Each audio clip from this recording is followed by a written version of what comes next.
தலைமுடி தொடர்பான பிரச்சனைகள் தான் நெறைய பேர் நெறைய டவுட்ஸ் கேட்டிருக்கீங்க. ஸோ கமெண்ட்ஸ்ல நெறைய கேட்குறீங்க. கிளினிக்ல வரவங்களும் மேம் ஹேர் ஃபால் இருக்கு, ஹேர் ஃபால நான் எப்படி மேம் வந்து கையாளுவது? எதனால கொத்து கொத்தா முடி கொட்டுது? அது வயது வித்தியாசமே இல்லாமல் இருக்கு. 50 வயதை கடந்து 60 வயதில இருக்கக்கூடியவங்களும் சொல்ற விஷயம். அம்மா இத்தன நாளா எனக்கு வந்து முடி கொட்டல. இப்ப திடீர்னு கொத்து கொத்தா கொட்டுது. இந்த மாதிரி இருக்கக்கூடிய சமயங்கள்ல நம்ம என்ன பண்ணலாம்? ஸோ ஹேர் அப்படின்னு சொல்ற ஒரு விஷயம் ரொம்ப ரொம்ப இம்பார்ட்டன்ட். ஸோ நெறைய பேர் சொல்ற விஷயம், இந்த ஏஜ்ல எனக்கு வந்து மேரேஜ் இருக்கு. ஸோ அடுத்தடுத்து நெறைய கமிட்மெண்ட்ஸ் இருக்கு. இந்த டைம்ல இவ்ளோ ஹேர் ஃபால் ஆகுது. எப்பவுமே நமக்கு வந்து ஹேர் ஃபால் இருந்துகிட்டே இருக்கு. நெறைய நரைமுடி வருதுன்னா, அத சரி செய்யறதுக்கான உணவு முறைகள்ன்றது ரொம்ப ரொம்ப முக்கியம்.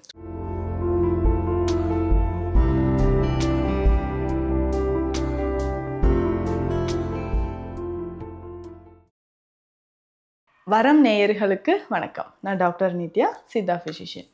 தலைமுடி தொடர்பான பிரச்சனைகள் தான் நெறைய பேர் நெறைய டவுட்ஸ் கேட்டிருக்கீங்க. ஸோ கமெண்ட்ஸ்ல நெறைய கேட்குறீங்க. கிளினிக்ல வரவங்களும் மேம் ஹேர் ஃபால் இருக்கு, ஹேர் ஃபால் இருக்கு. இந்த ஹேர் ஃபால நான் எப்படி மேம் வந்து கையாளுவது? எதனால கொத்து கொத்தா முடி கொட்டுது? அது வயது வித்தியாசமே இல்லாமல் இருக்கு. 50 வயதை கடந்து 60 வயதில இருக்கக்கூடியவங்களும் சொல்ற விஷயம். அம்மா இத்தன நாளா எனக்கு வந்து முடி கொட்டல. இப்ப திடீர்னு கொத்து கொத்தா கொட்டுது அப்படின்னு சொல்லுவாங்க. ஏற்கனவே எனக்கு வந்து தலை முடியெல்லாம் நரைச்சி இருக்கு. ஓகே, ஏதோ முடின்னு இருந்துச்சுன்னு நெனச்சிட்டு இருந்தேன். இந்த வெள்ள முடியும் இப்ப நெறைய கொட்ட ஆரம்பிக்குது. என்னன்னே தெரியலையே அப்படின்னு சொல்லுவாங்க. வயதானவர்களுக்கும் இந்த பிரச்சனை இருக்கு.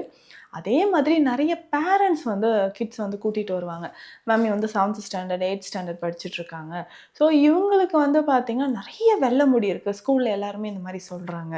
ஸோ தலையில வந்து நெறைய கிரே ஹேர் இருக்கிற ஒரு ப்ராப்ளம் இருக்கு. ஸோ அதே மாதிரி பார்த்தோம்னா, நெறைய பேருக்கு ஒரு இன்ஃபெக்ஷன் டஸ்ட் வந்து அதிகமா பட்டு, பட்டு நமக்கு ஃபங்கல் இன்ஃபெக்ஷன் மாரி ஏற்பட ஆரம்பிச்சுரும். ஃபாலிகுலேட்டிஸ் அப்படின்ற ஒரு கண்டிஷன். ஃபாலிகுலேட்டிஸ் அப்படின்னா, அந்த ஹேர் ரூட் ஹேர் ஃபாலிக்கிள் இருக்கு இல்லைங்களா? அதில நமக்கு வந்து ஒரு இன்ஃபெக்ஷன் ஏற்படுறதுனால சின்ன, சின்ன கொப்புளங்கள் மாதிரி ஏற்பட்டுரும். ஸோ இந்த கொப்புளங்கள் ரொம்ப வலி இருக்கிற மாரி இருக்கும். ஒரு 4, 5 நாள் கடந்து வந்து பார்த்தோம்னா, இது வந்து குறைய ஆரம்பிச்சுரும். ஸோ இந்த மாரி இருக்கும்போது, அது என்ன ஆகுன்னா, சில நேரங்கள்ல கொஞ்சம் பெரிய கொப்புளமாக இருக்கும்போது, தலைமுடியோட ரூட் வேர் பகுதிய அது வந்து பாதிப்பு ஏற்படுத்தி பெர்மனன்ட்டா அது வந்து க்ளோஸ் ஆகுற மாதிரி ஆயிடும். ஸோ ஒரு சிலருக்கு நல்லாவே பார்த்தோம்னா, தலையில அங்கங்க சின்ன சின்னதா ரவுண்ட் ரவுண்டா ஹேர் ஃபால் இருக்கும். அந்த இடத்துல இருக்கக்கூடிய ஹேர் ரூட், ஹேர் ஃபாலிக்கிள் வந்து ரொம்ப டேமேஜ் ஆயி ஒரு ஸ்கார் மாதிரி, ஒரு தழும்பு மாதிரி ஏற்பட்டிருக்கும். ஸோ இதுவுமே நம்ம வந்து நெறைய பேருக்கு நம்ம பார்ப்போம். இந்த மாதிரி இருக்கக்கூடிய சமயங்கள்ல நம்ம என்ன பண்ணலாம்? ஸோ ஹேர் அப்படின்னு சொல்ற ஒரு விஷயம் ரொம்ப ரொம்ப இம்பார்ட்டன்ட். ஸோ நெறைய பேர் சொல்ற விஷயம், இந்த ஏஜ்ல எனக்கு வந்து மேரேஜ் இருக்கு. ஸோ அடுத்தடுத்து நெறைய கமிட்மெண்ட்ஸ் இருக்கு. இந்த டைம்ல இவ்ளோ ஹேர் ஃபால் ஆகுதா? ஸோ ஆண்களுக்கு வந்து பொறுத்தவரைக்கும் பார்த்தோம்னா, ஃபோர்ஹெட்ல வந்து ரொம்ப ஹேர் ஃபால் இருக்கும். அதுவும் மேல் பேட்டர்ன் பால்ட்னஸ் அப்படின்னு சொல்லுவாங்க. 2 சைடும் வந்து முடி அப்படியே அ அ ஒரு டபிள்யூ ஷேப்ல அப்படியே இன்வெர்ட்டடா நமக்கு வந்து உள்நோக்கி போயிட்டே இருக்கிற மாரி இருக்கும். இதே பெண்களுக்கும் வந்து பார்த்தோம்னா, ஓவராலா நமக்கு நெறைய ஹேர் ஃபால் இருக்கும். ஹேர் வந்து ரொம்ப ஸ்ட்ரென்த் இல்லாத மாரி கை வச்சாலே உடையிற மாதிரி இருக்கும். சும்மா நான் கை வச்சு இப்படி எடுக்கிறேங்க, கையில பாருங்க இவ்ளோ ஹேர் வருது. நார்மலா நமக்கு வந்து ஒரு 80 to 100. ஸோ இந்த எண்ணிக்கையில் தலைமுடி உதிர்தல் ஒரு நாளைக்கு இருந்ததுன்னா கூட ஓகே. இது எப்பவுமே நமக்கு வந்து ஹேர் ஃபால் இருந்துகிட்டே இருக்கு. நெறைய நரைமுடி வருதுன்னா, அத சரி செய்யறதுக்கான உணவு முறைகள்ன்றது ரொம்ப ரொம்ப முக்கியம். ஸோ உணவு முறை நம்ம எடுக்க எடுக்க நமக்கு என்ன ஆகும்னா, தலைமுடி சார்ந்த பிரச்சனைகள் குணமாகுது. இதில பேசிக்கா நம்ம கவனிக்க வேண்டிய விஷயம் கல்லீரல். ஸோ கல்லீரலோட செயல்பாடு நார்மலா இருக்கும்பொழுது, நமக்கு தலைமுடி சார்ந்து இருக்கக்கூடிய பிரச்சனைகள், தலைமுடி வளர்ச்சி, அதிகமான வெண்மை நிறத்தில மாறுவது, இது எல்லாமே நமக்கு சரியாக ஆரம்பிக்கும். ஸோ இத வந்து நம்ம தொடர்ந்து ஃபாலோ பண்ணும்போது, கொஞ்சம் கொஞ்சமாக நம்ம உடல்ல இருக்கக்கூடிய அந்த கழிவுகள் வெளியேறும்போது, தலைமுடி சார்ந்த பிரச்சனைகளும் குணமாக ஆரம்பிக்கும். பேசிக்கா நமக்கு வந்து ஹீமோகுளோபின் லெவல் எவ்வளோ இருக்குன்னு செக் பண்ணிக்கணும். அதுக்கப்புறம் ESR level. So erythrocyte sedimentation rate அப்படின்னு சொல்லுவாங்க. இது அதிகமா இருந்துச்சுன்னா, நுரையீரல் சம்மந்தப்பட்ட பிரச்சனைகள் இருக்கிறதுக்கு வாய்ப்புகள் இருக்கு. அந்த நுரையீரல் சம்மந்தப்பட்ட பிரச்சனைகள் இருந்துச்சுனாவே நமக்கு என்னன்னா, தொற்று கிருமிகள் உள்ள இருக்குன்றத நம்ம தெரிஞ்சுக்கலாம். ஸோ அந்த தொற்று கிருமிகள் உள்ள இருக்கும் பொழுது, நமக்கு பிளட்லயும் நெறைய டாக்ஸின்ஸ் வந்து தலைமுடி உதிர்தல் அப்படின்ற ஒரு கம்ப்ளைண்ட் நமக்கு ஏற்படுது. ஸோ இத சரி செய்யணும்னா, என்னென்ன உணவுகள் நம்ம சாப்பிடணும், அதிகமாக கவனம் செலுத்தி சாப்பிட வேண்டியது. So iron, protein, calcium, zinc, magnesium. So இந்த ஊட்டச்சத்துக்கள் நிறைந்திருக்கக்கூடிய உணவுகளை நம்ம வந்து ஃபாலோ பண்ணிக்கிட்டே வரும்போது தலைமுடி உதிர்தல் நமக்கு குணமாகும். ஒருவேளை தலையில் வந்து அதிகமான வெண்மை நிற முடிகள் இருக்குங்க, இதை வந்து நான் எப்படி மறைக்கலாம், இல்லை பர்மனெண்ட்டாக இது வந்து நார்மலாக மாறுமா, ஸோ வயதுக்கு ரொம்ப கம்மியாக தான் இருக்குது, பிலோ 40 இயர்ஸ், பிலோ 30 இயர்ஸ் அப்படின்னு சொல்லும்போது இவர்களுக்கு தலைமுடி வெண்மை நிறமாக இருக்கிறது ஃபஸ்ட்டு நம்ம ட்ரீட்மெண்ட் ஸ்டார்ட் பண்ணும்போது அதிகமாக வெண்மை நிறமாக மாறக்கூடிய தன்மை வந்து குறைய ஆரம்பிக்கும். அதுக்கப்புறம் மருந்துகள் எடுக்க எடுக்க அந்த வெள்ளை முடி அந்த வயதிற்கு ஏற்ற மாதிரியும், ஸோ ஹேர் ஃபாலிகல்ஸில் எந்த அளவுக்கு டேமேஜ் இருக்கோ அதை பொறுத்தும் அது வந்து நார்மலாக மாறுவதற்கும் வாய்ப்புகள் இருக்குது.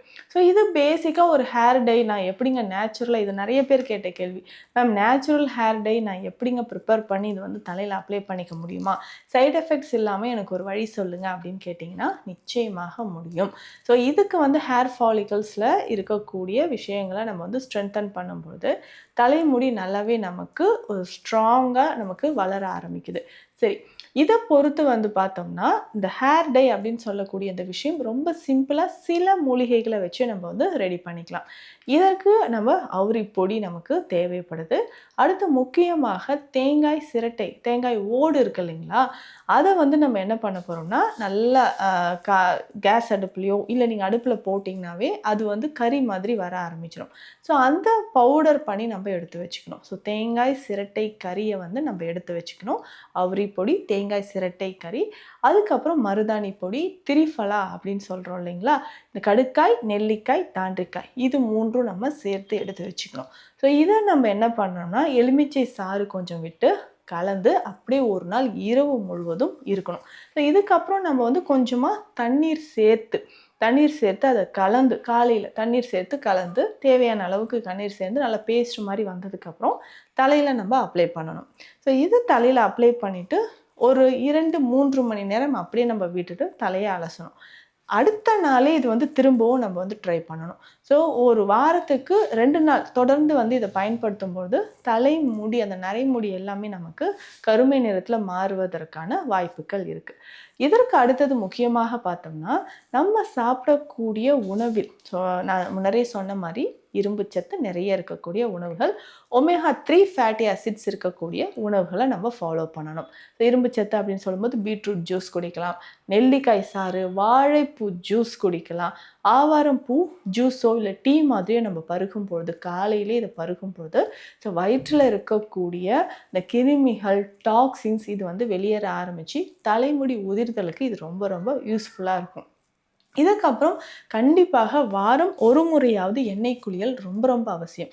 ஸோ எண்ணெய் குளியல் எடுக்கும்போது என்ன ஆகும்னா உடலில் இருக்கக்கூடிய உஷ்ணம் நமக்கு குறைய ஆரம்பிக்கும். உஷ்ணம் குறைந்தாலே என்ன ஆகும்னா அந்த நரைமுடி அப்படின்ற பிரச்சனை நமக்கு குறைய ஆரம்பிக்கும். ஸோ இந்த மாதிரி நம்ம ஃபாலோ பண்ணணும். இதில் முக்கியமாக ஃப்ளாக்ஸ் சீட்ஸ் அப்படின்னு சொல்லக்கூடிய ஆளி விதைகள், ஸோ ஆளி விதைகளை வந்து நம்ம பயன்படுத்தும் பொழுது தலைமுடி உதிர்தல் குறைய ஆரம்பிக்கும். ஸோ இதை நல்லா தண்ணியில் போட்டு பாயில் பண்ணும்போது ஒரு திக்காக ஜெல் மாதிரி வர ஆரம்பிக்கும். ஸோ இந்த ஜெல்லை வந்து தலையில் அப்ளை பண்ணிவிட்டு வாரம் 2 முறை நம்ம வந்து இதை பயன்படுத்தலாம். ஸோ இதை வந்து பயன்படுத்தும்பொழுது கொஞ்சம் கொஞ்சமாக நம்ம உடலில் இருக்கக்கூடிய கழிவுகள் வெளியேறி அதுக்கப்புறம் தலைமுடி நல்லாவே வளர ஆரம்பிக்கும். நான் சொன்ன இந்த ஜூஸ் எல்லாம் நம்ம குடிச்சிக்கிட்டே வரணும்.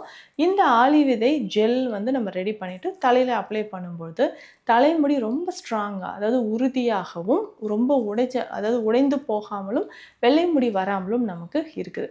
ஸோ இதை தாண்டி தினம்தோறும் நம்ம வந்து பார்த்தோம்னா மஞ்சள், ஸோ பாலில் கொஞ்சமாக மஞ்சள் சேர்த்து இரவு நேரத்தில் குடிக்கும்போதும் இது வந்து பெஸ்ட்டு லிவர், ஸோ லிவரில் இருக்கக்கூடிய டாக்ஸின்ஸை வந்து வெளியேற்றுவதற்கு இது பயன்படுது. ஸோ லிவர் கிளென்ஸ் ஆகிடுச்சுனாலே ஆட்டோமேட்டிக்காக நமக்கு என்ன ஆகும்னா தலைமுடி சார்ந்த பிரச்சனைகளும் குணமாக ஆரம்பிக்கும். ஸோ இந்த பதிவில் நான் உங்களுக்கு சொல்லியிருக்கக்கூடிய விஷயங்கள் பயனுள்ளதாக இருக்கும்னு நினைக்கிறேன். தலைமுடி உதிர்தல், அதிகமான வெள்ளை முடி இருக்குது, ஸோ தலைமுடி சார்ந்த பிரச்சனைகளுக்கு சித்த மருத்துவ ஆலோசனைகள் தேவைப்பட்டால் ஸ்க்ரீனில் இருக்கிற நம்பருக்கு கான்டாக்ட் பண்ணுங்கள். நம்ம கிளினிக் தீக்ஷாலின் சித்தா ஹெல்த் கேர், சென்னை. நன்றி.